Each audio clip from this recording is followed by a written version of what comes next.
everyone, ಎಲ್ರಿಗೂ ನಮಸ್ಕಾರ. Welcome back. ಇವತ್ತಿನ ವಿಡಿಯೋದಲ್ಲಿ we are going to learn the binomial expansion method. Okay, so this is one important problem for second PUC statistics students. Chapter 4 interpolation and extrapolation ನಲ್ಲಿ ಬರುವಂತಹ ಒಂದು important problem, that is binomial expansion method. Okay, so in this particular video I am going to solve this problem. Example 1 ಇದೆಯಲ್ಲ, ಇದನ್ನ ನಾನು ಇವತ್ತು solve ಮಾಡಿ ತೋರಿಸ್ತೇನೆ. How to solve this? The question is, from the following data, estimate the production for the year 2001 and 2005 by binomial expansion method ಅಂತ ಕೊಟ್ಟಿದ್ದಾರೆ. Now, year is given 1995, 97, 99, 2001, 2003 and 2005. Production is given 20, 40, 70, question mark for 2001, 130 and again question mark for 2005. So ಇಲ್ಲಿ ನೀವು ಏನನ್ನ ಕಂಡು ಹಿಡಿಬೇಕು ಅಂತ ಹೇಳಿದ್ರೆ 2001 ಗೆ ಪ್ರೊಡಕ್ಷನ್ ಎಷ್ಟಿರುತ್ತೆ, ಅದೇ ರೀತಿ 2005 ಗೆ ಪ್ರೊಡಕ್ಷನ್ ಎಷ್ಟಿರುತ್ತೆ ಅದನ್ನ ನಾವು ಫೈಂಡ್ ಔಟ್ ಮಾಡಬೇಕು. Okay, so rest for all the years production is given. For 2 columns it is blank. ಕರೆಕ್ಟಾ? 2 ಕಾಲಮ್ ಅಲ್ಲಿ ಇಲ್ಲಿ ಕ್ವೆಶ್ಚನ್ ಮಾರ್ಕ್ ಅನ್ನ ಹಾಕಿದ್ದಾರೆ. ಈ ವ್ಯಾಲ್ಯೂಸ್ ಗಳನ್ನ ನಾವು ಫೈಂಡ್ ಔಟ್ ಮಾಡಬೇಕು. So let us begin with the problem. Now, solution I have written. First ಗೆ ನೀವು ಏನ್ ಬರಿಬೇಕು ಅಂತ ಹೇಳಿದ್ರೆ, let x and y be the year and production. So year ಇದೆಯಲ್ಲ, ಅದನ್ನ ನಾವು x ಅಂತ ತಗೊಳ್ತೇವೆ, ಪ್ರೊಡಕ್ಷನ್ ಅನ್ನ ನಾವು y ಅಂತ ಕನ್ಸಿಡರ್ ಮಾಡ್ತೇವೆ ಅಂತ. Okay, so let x and y be the year and production. So question ಅಲ್ಲಿ ಯಾವ ರೀತಿ ಕೊಟ್ಟಿದ್ದಾರೆ ಅದೇ ರೀತಿ ಬರೀರಿ, but just replace the year and production by x and y. Right, 1995, 1997, 99, 2001, 2003, 2005 and write the values also which is given in the question: 20, 40, 70, question mark, 130 and again question mark. Next ಏನ್ ಮಾಡಬೇಕು ಅಂತ ಹೇಳಿದ್ರೆ, write the y values. So from here we shall start. This will be y0. Okay, 0 ಇಂದ start ಮಾಡಿ. y0 ಹಾಗಿದ್ರೆ ಇದೇನಾಯ್ತು y1. Okay, then this one is y2, question mark column is y3, next one is y4, last question mark column is y5. Okay, always remember to start from the beginning. First ಇಂದಾನೆ ಬರಿತಾ ಹೋಗಿ. y0, y1, y2, y3, y4, y5. So this much is clear? Alright. Now what we have to do is, we have to find out the known values. Known values ಅಂತ ಹೇಳಿದ್ರೆ, ಈ y column ಅಲ್ಲಿ ಎಷ್ಟು year ನ production ನಮಗೆ ಗೊತ್ತಿದೆ ಅಂತ. So how many values are already given in the question? That we have to count and write here. See, 1995 ಅವರು ಕೊಟ್ಟಿದ್ದಾರೆ 20, 7 ಇದು ಕೊಟ್ಟಿದ್ದಾರೆ 40, 99 ಗೂ ಕೊಟ್ಟಿದ್ದಾರೆ 70, 2001 ಇದು ಗೊತ್ತಿಲ್ಲ, 2003 ಇದು 130 ಅಂತ ಹೇಳಿದ್ದಾರೆ, 2005 ಇದು ಕೂಡ ನಮಗೆ ಗೊತ್ತಿಲ್ಲ. ಹಾಗಿದ್ರೆ ಟೋಟಲ್ ನೋನ್ ವ್ಯಾಲ್ಯೂಸ್ ಅಂದ್ರೆ ನಮಗೆ ಗೊತ್ತಿರುವ ವ್ಯಾಲ್ಯೂಸ್ ಎಷ್ಟು? 1, 2, 3, this we don't know, 4 and this also we don't know. So 1, 2, 3, 4 is the known values. So known values is equal to 4. Correct? Now what we require is, we require the equation. ಈಗ ಈ values ಗಳನ್ನ find out ಮಾಡ್ಲಿಕ್ಕೆ ನಮಗೆ equation ಬೇಕು. So since the non values is 4, ನಮ್ಮ equation ಯಾವ ರೀತಿ ಬರಿಬೇಕು ಅಂತ ಹೇಳಿದ್ರೆ, y minus 1 to the power 4 is equal to, ಈ ಈಕ್ವೇಶನ್ ನಮಗೆ ಬೇಕು. y minus 1 to the power 4 because the known values are 4 ಅಲ್ವಾ. ಸೊ ಹಾಗಾಗಿ ಈ ಈಕ್ವೇಶನ್ ನಮಗೆ ಬೇಕು. ನಾವು ಇಲ್ಲಿವರೆಗೆ ಸಾಮಾನ್ಯವಾಗಿ ಎಲ್ಲ ಮಕ್ಕಳಿಗೂ ಕೂಡ ಕ್ಲಿಯರ್ ಆಗಿ ಅರ್ಥ ಆಗುತ್ತೆ. But the problem arises when you have to write this equation ಅಲ್ವಾ. y minus 1 to the power 4 ಅಂತ ಹೇಳಿದ್ರೆ ಏನು, ಆ ಈಕ್ವೇಶನ್ ಅನ್ನ ಹೇಗೆ ನೆನಪಲ್ಲಿ ಇಟ್ಕೊಳ್ಬೇಕು, and where do we get this equation from. Textbook ಅಲ್ಲಿ ಡೈರೆಕ್ಟ್ ಆಗಿ ಈಕ್ವೇಶನ್ ಕೊಟ್ಟಿದ್ದಾರೆ, ಬಟ್ ಆ ಈಕ್ವೇಶನ್ ಎಲ್ಲಿಂದ ಸಿಗುತ್ತೆ ಅನ್ನೋದು ತುಂಬಾ ಮಕ್ಕಳಿಗೆ ಡೌಟ್ ಇರಬಹುದು. So let me tell you that ಆ ಈಕ್ವೇಶನ್ ನಮಗೆ ಸಿಗುವಂತದ್ದು ಪಾಸ್ಕಲ್ಸ್ ಟ್ರಯಾಂಗಲ್ ನಿಂದ. ಫಸ್ಟ್ PUC ಅಲ್ಲಿ ಇಂಟರ್ಪೋಲೇಷನ್ ಅಂಡ್ ಎಕ್ಸ್ಟ್ರಾಪೋಲೇಷನ್ ಚಾಪ್ಟರ್ ಇತ್ತಲ್ಲ, ಅಲ್ಲಿ ನೀವು Pascal's triangle ಅನ್ನ ಕಲ್ತಿದ್ದೀರಾ. If you remember, see, this is our Pascal's triangle. Now, what is the technique to remember the equation? ಕೆಲವು ಮಕ್ಕಳು ಬೈ ಹಾರ್ಟ್ ಮಾಡ್ಕೊಳ್ತಾರೆ, equation ಅನ್ನ ಬೈ ಹಾರ್ಟ್ ಮಾಡ್ಕೊಳ್ತಾರೆ. ನಿಮ್ಮ ಮೆಮರಿ ಅಷ್ಟೊಂದು ಚೆನ್ನಾಗಿದ್ರೆ you can by heart the equation. Fine, that is okay. But I do understand that ಎಲ್ಲ ಮಕ್ಕಳಿಗೂ ಕೂಡ equation ಅನ್ನ ಮೆಮರೈಸ್ ಮಾಡ್ಕೊಳ್ಳಿಕ್ಕೆ ಸಾಧ್ಯ ಆಗದೇ ಇರಬಹುದು. In that case, what is the solution for you is that ನೀವು ಈ Pascal's triangle ಅನ್ನ ಡ್ರಾ ಮಾಡಿ ನಂತರ ಈ equations ಗಳನ್ನ ಬರಿಬಹುದು. This is one technique, but let me tell you that this will take long time. Okay, ಇದನ್ನ ನೀವು ಮಾಡ್ತಾ ಕೂತ್ಕೊಂಡ್ರೆ 10-15 minutes ನಿಮಗೆ ಇದನ್ನ ಡ್ರಾ ಮಾಡೋದು ಮತ್ತು ಈ ಈಕ್ವೇಶನ್ ಅನ್ನ ಬರೆಯೋದಕ್ಕೆ ತಗೊಳುತ್ತೆ, ಅಂಡ್ ಅಷ್ಟು ಟೈಮ್ ನಮಗೆ ಎಕ್ಸಾಮಿನೇಷನ್ ಹಾಲ್ ಅಲ್ಲಿ ಇರೋದಿಲ್ಲ. So that is why today I am giving you one simple solution to remember the equation. Okay, so without wasting much time let us move towards the equation. Equation ಅನ್ನ ಹೇಗೆ ನೆನಪಲ್ಲಿ ಇಟ್ಕೊಳ್ಬಹುದು, ಹೇಗೆ equation ಅನ್ನ ಬರೀಬೇಕು, ಅದನ್ನ ನಾನೀಗ ಸಿಂಪಲ್ ಆಗಿ ನಿಮಗೆ ಹೇಳ್ಕೊಡ್ತಾ ಇದ್ದೇನೆ. Please concentrate and watch the video. All right, now let's see how to write the equation. So I am starting from second number 2, 3, 4, 5. Okay, ಇದಕ್ಕಿಂತ ಹೆಚ್ಚು ನೋನ್ ವ್ಯಾಲ್ಯೂಸ್ ನಮಗೆ ಕೊಡೋದಿಲ್ಲ in the question. So 4 and 5 equation are very important. Okay, but we are starting from 2. So ಮುಂದೆ ಈಗ equation ಮಾಡ್ತಾ ಹೋದಾಗ ನಿಮ್ಗೆ ಗೊತ್ತಾಗುತ್ತೆ ನಾನು ಯಾಕೆ ಸೆಕೆಂಡ್ ಇಂದ ಸ್ಟಾರ್ಟ್ ಮಾಡಿದ್ದೇನೆ ಅಂತ ಹೇಳ್ಕೊಂಡು. ನಾವು expansion of it is always y minus 1. Okay, y minus 1, everywhere it is y minus 1 itself. But here it is to the power 2, y minus 1 to the power 2, y minus 1 to the power 3, y minus 4, y minus 1 to the power 4 and y minus 1 to the power 5. Now, important thing is to write the equation. Alva? So, how we will start the equation? We will start the equation with alphabet y. So, y minus 1 to the power 2 ge, we start from y2. We start from y2. So ಇಲ್ಲಿ ಕೆಳಗಡೆ ನಾವು ಒಂದು number ಬರಿತೇವಲ್ಲ, ಇದನ್ನ ನಾವು ಸಫಿಕ್ಸಸ್ ಅಂತ ಕರಿತೇವೆ. Okay, so y2 ಇಂದ start ಮಾಡಿ, y2, then leave some space for writing the sign. I will tell you sign plus minus ಯಾವ ತರ ಹಾಕ್ಬೇಕಂತ ಹೇಳ್ತೇನೆ. y2 ಆದ ನಂತರ y1 ಕಡಿಮೆ ಮಾಡ್ತಾ ಹೋಗಿ 2, 1, 0 ಆ ತರ. Okay, y2, y1, next one will be y0 is equal to 0. Coefficients ಅನ್ನ ಬರಿಬೇಕು. ಕೋಎಫಿಷಿಯನ್ಸ್ ಅಂತ ಹೇಳಿದ್ರೆ ಈ ಆಲ್ಫಾಬೆಟ್ ನ ಮುಂದ್ಗಡೆ ನಾವು ಒಂದು ನಂಬರ್ ಬರಿತೇವಲ್ವಾ, ಅದನ್ನ ಕೋಎಫಿಷಿಯನ್ಸ್ ಅಂತ ಕರೀತಾರೆ. So this is for the basic beginners. Okay, 1, 2, 1. So how did I write the first equation? Since it is y minus 1 to the power 2, I started from y2, then y1 and y0. Coefficients ಯಾವ ರೀತಿ ಬರ್ದಿದ್ದೇನೆ? First ಗೆ 1, last ಗೆ ಕೂಡ 1, middle ಅಲ್ಲಿ I have written 2. So 1, 2, 1 is the coefficients. Now we have to put the signs. ನೋಡಿ signs ಯಾವ ರೀತಿ ಹಾಕ್ತೇವೆ? Starting from plus, plus, minus, plus. ಈ ತರ ಆಲ್ಟರ್ನೇಟಿವ್ ಆಗಿ ಹಾಕ್ತಾ ಹೋಗಿ. Plus, minus, plus is equal to 0. So ಈ ಫಸ್ಟ್ ಈಕ್ವೇಶನ್ ನಿಮಗೆ ಗೊತ್ತಾಯ್ತಾ? Did you understand the first equation? ಈ ಒಂದು ಈಕ್ವೇಶನ್ ಅನ್ನ ನೆನ್ಪಿಟ್ಕೊಳ್ಳಿ. Then remaining equation ನೀವು ಮಾಡ್ತಾ ಹೋಗ್ಬೋದು. I will tell you how to write the rest of the equations. Now y minus 1 to the power 3 ಅಂತ ಇದೆ. So y minus 1 to the power 3, for this we start from which alphabet? We start from alphabet y, and what will be our suffix? ಇಲ್ಲಿ ಬರೆಯುವಂತ number ಏನಿರುತ್ತೆ?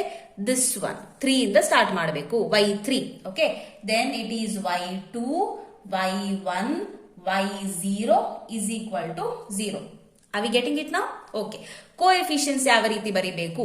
Starting ಗೆ 1 ಹಾಕಿ, ಲಾಸ್ಟಿನ ಆಲ್ಫಾಬೆಟ್ಗೂ ಕೂಡ 1 ಹಾಕಿ. For the middle 2 alphabets, how are we going to write the coefficients? See the first equation. Here the number is 1 and here the number is 2. So 1 plus 2 ಎಷ್ಟಾಯ್ತು? 3. So ಈ ಎರಡು coefficient ಅನ್ನ add ಮಾಡಿ. 1 plus 2 that is 3. ಅದೇ ರೀತಿ for this one 2 plus 1. Okay, this value plus this value. 2 plus 1 that is 3. ಇಲ್ಲಿಗೆ ಹೇಗಿದ್ರು we have written the coefficients. ಇನ್ನು ಉಳಿದದ್ದು ಸೈನ್ಸ್ ಅನ್ನ ಹಾಕಬೇಕು. ಸೈನ್ಸ್ ಯಾವ ರೀತಿ ಹಾಕ್ತೇವೆ? Starting from plus for the first coefficients. So ಇಲ್ಲಿ ನೀವು ಪ್ಲಸ್ ಹಾಕಿಲ್ಲದಿದ್ರು ಕೂಡ it means it is plus only. Okay, ನಾವು ಜಸ್ಟ್ ಫಾರ್ ಯುವರ್ ಅಂಡರ್ಸ್ಟ್ಯಾಂಡಿಂಗ್ ನಾನು ಪ್ಲಸ್ ಅನ್ನ ಹಾಕ್ತಾ ಇದ್ದೇನೆ. So that you start from plus, plus, minus, plus, minus. Okay, so second equation ಕೂಡ ಆಯ್ತು. ಇದೇ ರೀತಿ ಥರ್ಡ್ ಇಕ್ವೇಶನ್ ಅನ್ನ ಮಾಡೋಣ. y minus 1 to the power 4. So I am going to start it from the alphabet y, and what will be the suffix? Suffix is 4. y4. After that we have y3, y2, y1, y0 is equal to 0. ಗೊತ್ತಾಗ್ತಿದ್ಯಾ? 4, 3, 2, 1, 0. Okay, now what we have to do? We have to write the coefficients. Coefficients will be the same for the first one and last one, that is 1. ಇಲ್ಲಿ ಕೂಡ 1, ಇಲ್ಲಿ ಕೂಡ 1. Okay, after that for these 3 ಯಾವ ರೀತಿ ಬರಿತೇವೆ? Look at the previous equation. Here we have 1 and here we have 3. 1 plus 3 ಎಷ್ಟಾಯ್ತು? 4. Next to 1 add ಮಾಡಿ. 3 plus 3 that is 6. These two we are adding. 3 plus 3 6. For the next one 3 plus 1 that is 4. And now how to put the signs? Starting from plus, plus, minus, plus, minus, plus. Okay, so coefficients ಬಗ್ಗೆ confusion ಆಗ್ತಾ ಇದ್ರೆ ನಾನು ಇನ್ನೊಮ್ಮೆ ಹೇಳ್ತಾ ಇದ್ದೇನೆ. ನೋಡಿ, first coefficient 1 ಇರಬೇಕು, last coefficient ಕೂಡ 1 ಇರಬೇಕು. ನೆಕ್ಸ್ಟ್ ಕೋಎಫಿಷಿಯಂಟ್ ಈ 4 ಅನ್ನ ಹೇಗೆ ಬರೆದಿದ್ದೇವೆ? Looking at the previous equation. So ಇಲ್ಲಿ 1 ಇದೆ, 1 ಪ್ಲಸ್ 3 4. ಓಕೆ, ಸೊ ಇಲ್ಲಿ 6 ಹೇಗಾಯ್ತು? Next 1 that is 3 plus 3 is equal to 6. ಇಲ್ಲಿ 4 ಹೇಗೆ ಬಂತು? 3 plus 1 is equal to 4. So this is how we write the equation. Now coming to the last one. Y minus 1 to the power 5. So I will start from y, and what is the suffix? Suffix will be 5. Y 5 in the start ಮಾಡಿ. ಅದೇ ರೀತಿ go on continuing. That is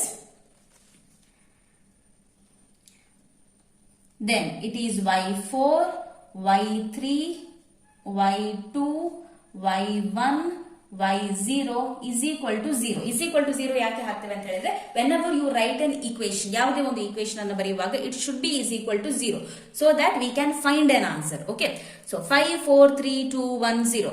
Now how to write the coefficient? First you have to write 1, last in a coefficient is also 1. Now for here how we'll write? Look at the previous equation. Coefficient is 1 here, here it is 4. 1 plus 4, that is 5. Jump to the next one, that is 4 plus 6, that is 10. Coming to the next one, that is 6 plus 4, that is 10. For the next one, 4 plus 1, which is 5. Followed? I hope you understood how to write the coefficients. See, first one it is 1, last one it is 1. Next one, how did we get 5? 1 plus 4, 5. Next, how did we get 10? 4 plus 6, that is 10. How did we get 10 again? 6 plus 4, that is 10. How did we get 5? 4 plus 1, that is 5. And last one, already we have written. How to put the signs now? Starting from plus, minus, plus, minus, plus, minus. Okay, so this is how you are going to write the equation. So ಇದೇ ರೀತಿ continue ಮಾಡ್ತಾ ಹೋಗಬಹುದು. Okay, for 6, 7, 8 ನೀವು ಇದೇ ರೀತಿ ಇದನ್ನ extend ಮಾಡ್ತಾ ಹೋಗಬಹುದು. But as far as your problems are concerned, ಹೆಚ್ಚಾಗಿ known values given will be 4 or 5. So ಈ y minus 1 to the power 4 and y minus 1 to the power 5 ಈ ಎರಡು equations are very very important. So that is why ನಾನು ಇಲ್ಲಿಗೆ stop ಮಾಡಿದ್ದೇನೆ. 4th ಮತ್ತು 5th equation ಇದೆಲ್ಲ ಇದು very very important. Okay, alright, now coming back to the problem. Now, known values is equal to 4, y minus 1 to the power 4. ಇಲ್ಲಿಗೆ ನಾವು stop ಮಾಡಿದ್ವಿ. So, since the known values is 4, ನಮಗೆ ಈ equation ಬೇಕು ಅಲ್ವಾ, y minus 1 to the power 4. So, now we understood how we get the equation. Equation ಯಾವ ರೀತಿ ಮಾಡಬೇಕು ಅನ್ನೋದು ನಮಗೀಗ ಗೊತ್ತಾಯ್ತು. So, ಯಾವ equation ಅನ್ನು ನಾವೀಗ ಬರೀಬೇಕು? ಈ equation ಅನ್ನು, y minus 1 to the power 4 ಇದೆಯಲ್ಲ, ಆ equation ಅನ್ನು ನಾವು ಬರೀಬೇಕು. This whole equation that you see, we have written ಈ equation ಅನ್ನು ನಾವೀಗ ಬರೀ. But in case if the known values were 5, ಇಲ್ಲಿ known values 5 ಇರ್ತಿದ್ರೆ which equation will you use? You will use this equation y minus 1 to the power 5. But ಸದ್ಯಕ್ಕೆ ನಮಗೆ ಬೇಕಾಗಿರುವ equation ಯಾವುದು? y minus 1 to the power 4. So ಈ equation ಅನ್ನು ನಾವೀಗ ಬರ್ಕೊಳ್ಳೋಣ. We'll write this equation. So I'm writing our equation, that is 1/4. 1 ಅಂತ ಬರಿಬೇಕಾದ ಅವಶ್ಯಕತೆ ಇಲ್ಲ. If you don't write 1 also, it means it is 1 only. Okay, you may write or you may not write, that is your choice. I am writing here 1/4 minus 4y3 plus 6y2 minus 4y1 plus 1y0 is equal to 0. So this is our equation number 1. Okay, so this is the first equation. So 1 as it is I have written. ಅದಾದ ನಂತರ ಇಲ್ಲಿ ಯಾವ sign ಅನ್ನು ಹಾಕಬೇಕು? Multiplication sign ಅನ್ನು ಹಾಕಬೇಕು. 1y, when there is no sign in between the coefficient and the alphabet, what should be the sign? You should use the multiplication. Okay, so 1 into multiplied into y4. So ಇಲ್ಲಿ ನೋಡಿ ನಾವು already ನಾವು alphabets ಅನ್ನ ಬರೆದಿದ್ದೇವೆ ಇಲ್ಲಿ. This I told you how to write in the beginning only. So y4 value ಅಲ್ಲಿ ಏನಿದೆ ಅಂತ ನೋಡ್ಕೊಳ್ಳಿ. y4 value is how much? 130. So write that 130. ನಂತರ ಮೈನಸ್ ಇದೆ, so write minus, then 4 as usual. Here what sign you will put? Multiplication. y3 value ಏನಿದೆ ನಮ್ಗೆ ಗೊತ್ತಿಲ್ಲ, ಅದನ್ನೇ ನಾವು ಫೈಂಡ್ ಔಟ್ ಮಾಡಬೇಕಾಗಿರೋದಲ್ವಾ. So y3 write as it is. After that put the same sign which is plus. Then we have 6, write 6. Multiplication here. Then what is the value of y2 value ನೋಡಿ ಇಲ್ಲಿ 70 ಕೊಟ್ಟಿದ್ದಾರೆ. So write 70. Then we have minus. Then write 4. See, so 4 again into y1 value ಏನಿದೆ, y1 value it is given here 40. So we will write 40.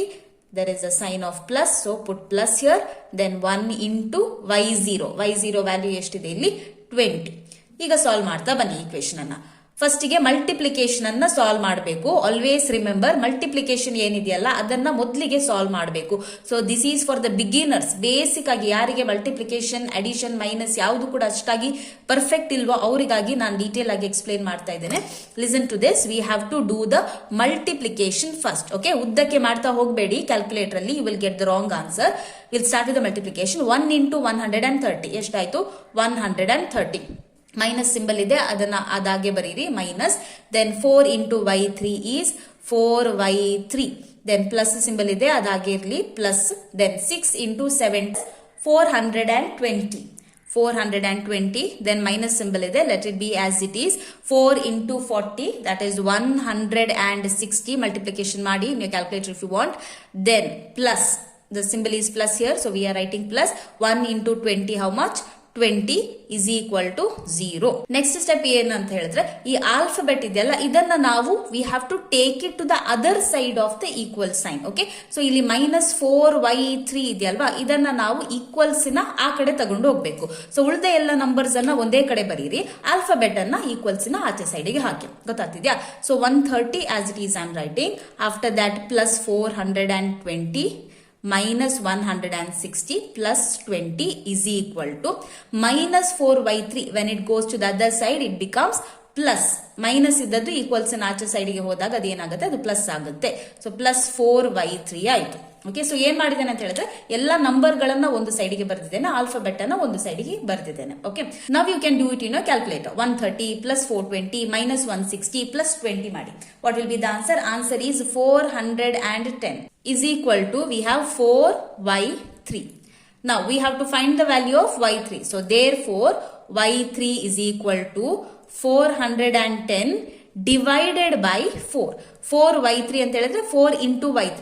When into comes to the other side of equals, it becomes what? Division ಅಲ್ವಾ? Multiplication equals ನ ಈಚೆ ಸೈಡ್ಗೆ ಬಂದಾಗ division ಆಗುತ್ತೆ. Plus ಇದ್ದದ್ದು ಈಕ್ವಲಿನ ಈಚೆ ಬಂದ್ರೆ ಮೈನಸ್ ಆಗುತ್ತೆ. ಮೈನಸ್ ಇದ್ದದ್ದು ಈಕ್ವಲಿನ ಆಚೆ ಹೋದ್ರೆ ಪ್ಲಸ್ ಆಗುತ್ತೆ. ಓಕೆ, ಆಪೋಸಿಟ್ ಆಗಬೇಕು. So multiplication when it comes to the other side, it becomes divided by 4. Therefore y3 is equal to 102.5. So is this the answer? Yes. So ಇಲ್ಲಿ y3 ಗೆ ಬೇಕಾದಂತ answer ನಮಗೆ ಸಿಕ್ತು. What was our answer? 102.5. So you can write the value here. 102.5 is our answer. So you can write, therefore the production for the year 2001, production for the year 2001 is how much? The answer just now we got 102.5.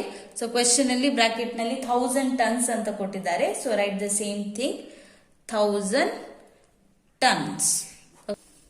Now to find out this value, that is the value for the year 2005, we require one more equation. Second equation ನಮಗೆ ಬೇಕಾಗುತ್ತೆ. Now how to write the second equation, which is very simple. ಈ suffixes ಗಳನ್ನ you have to increase by 1. Okay, ಇದನ್ನ +1 ಮಾಡ್ತಾ ಹೋದ್ರೆ you will get your second equation. Now see how I am writing it. Rest everything will be the same. Coefficient plus minus sign ಎಲ್ಲವೂ same ಆಗಿರುತ್ತೆ. ಸಫಿಕ್ಸಸ್ ಗಳನ್ನ ಮಾತ್ರ ನಾವು +1 ಮಾಡ್ತಾ ಹೋಗ್ತೇವೆ. So here 1/5, ಇಲ್ಲಿ 4 ಇದ್ದದ್ದು 4 + 1 ಆಗಬೇಕು. 4 + 1 that is 5. Minus as it is. Coefficient ಕೂಡ ಯಾವುದೇ ಚೇಂಜಸ್ ಇಲ್ಲ, as it is, which is 4. y3 ಇದ್ದದ್ದು y4 ಆಗಬೇಕು ಅಷ್ಟೇ. Okay, so that is the only change we are making in the second equation. Plus 6y2 ಇದ್ದದ್ದು ಏನಾಗುತ್ತೆ? Yes correct, y3 ಆಗುತ್ತೆ. Minus 4y1 ಇದ್ದದ್ದು ಏನಾಗುತ್ತೆ? 2 ಆಗುತ್ತೆ. ಪ್ಲಸ್ 1y0 ಇದ್ದದ್ದು ಏನಾಗುತ್ತೆ? 0 + 1 ಲೈಕ್ ದಟ್ 1 ಆಗುತ್ತೆ. Is equal to 0. So this is our equation number 2. Did we very clearly understand the second equation? ಏನು ಚೇಂಜಸ್ ಇಲ್ಲ, ಸಫಿಕ್ಸಸ್ ಅನ್ನ ಮಾತ್ರ. 4 ಇದ್ದದ್ದು 5 ಆಗಿದೆ, 3 ಇದ್ದದ್ದು 4 ಆಗಿದೆ, 2 ಇದ್ದದ್ದು 3 ಆಗಿದೆ, 1 ಇದ್ದದ್ದು 2 ಆಗಿದೆ, 0 ಇದ್ದದ್ದು 1 ಆಗಿದೆ. Only the suffixes have been increased by 1. Are we very clear with this? All right. Now go on solving the equation. ಯಾವ ರೀತಿ ನಾವು ಹಿಂದಿನ equation ಅನ್ನು ಸಾಲ್ವ್ ಮಾಡಿದ್ದೇವೆ ಅದೇ ರೀತಿ ಇದನ್ನ ಕೂಡ ನಾವು ಸಾಲ್ವ್ ಮಾಡ್ತೇವೆ. So is equal to 1 into y5 ಅಂತ ಹೇಳಿದ್ರೆ we don't know the value here, so write as it is y5. This is what we have to find out alva. Then the sign is minus here. After that 4 into y4, that is 130 plus 6 into y3. So y3 ನಾವು value ಅನ್ನ ಈಗಷ್ಟೇ ಕಂಡು ಹಿಡಿದಿದ್ದೇವೆ, ಅದೇ value ಅನ್ನ ಹಾಕಿ, which is 102.5 minus 4 into y2. y2 is how much? 70 plus 1 into y1. y1 is how much? 40 is equal to 0. Now as usual I told you that first ಗೆ multiplication ಅನ್ನ ಮಾಡ್ತಾ ಹೋಗಿ. 1 into y5 is 1/5 minus 4 into 130 is 520 plus 6 into 102.5 ಎಷ್ಟಾಗುತ್ತೆ? 615 minus 4 into 70 is 280 plus 1 into 40 is 40 is equal to 0. Next ಸ್ಟೆಪ್ಗೆ ಏನ್ ಮಾಡಬೇಕು, ಎಲ್ಲ numbers ಅನ್ನ ಒಂದು ಕಡೆ ಬರಿಬೇಕು ಅಂಡ್ ಆಲ್ಫಾಬೆಟ್ ಅನ್ನು ಒಂದು ಕಡೆ ಬರಿಬೇಕು. ಸೊ ಇಲ್ಲಿ ಮೈನಸ್ ಸೈನ್ ಇಲ್ಲ, ಹಾಗಾಗಿ ನಾನು ಇದನ್ನ ಇದೇ ಸೈಡ್ ಅಲ್ಲಿ ಇಟ್ಕೊಳ್ತಾ ಇದ್ದೇನೆ. 1/5 ಈಸ್ ಈಕ್ವಲ್ ಟು, ಇಲ್ಲಿ 0 ಇದೆ, as it is let it be 0. Then ಈ ಎಲ್ಲ ನಂಬರ್ಸ್ ಅನ್ನ ನಾನು ಆಚೆ ಕಡೆಗೆ ಟ್ರಾನ್ಸ್ಫರ್ ಮಾಡ್ತಾ ಇದ್ದೇನೆ. So -520 when it goes to the other side becomes +520, plus 615 when it comes to the other side becomes -615, minus 280 comes to the other side becomes plus 280, plus 40 comes to the other side becomes -40. Okay, so 1/5 is equal to, now you can do it in your calculator alli ಮಾಡಿ ನೋಡಿ. The answer that we are going to get is 145. So therefore y5, 1/5 ಅಂತ ಹೇಳಿದ್ರೆ y5 ಅಂತಾನೆ ಅರ್ಥ. Okay, so if you write 1 or if you don't write 1, that does not matter. ಯಾವುದೇ coefficient ಇಲ್ಲದಿದ್ರೆ it is 1 ಅಂತಾನೆ ಅರ್ಥ ಅಂತ ನಾನು ಫಸ್ಟ್ ಇಂದ ಹೇಳ್ತಾ ಇದ್ದೇನೆ. So y5 is equal to 145. So this is our answer. So last ಗೆ you have to write, therefore the production for the year 2005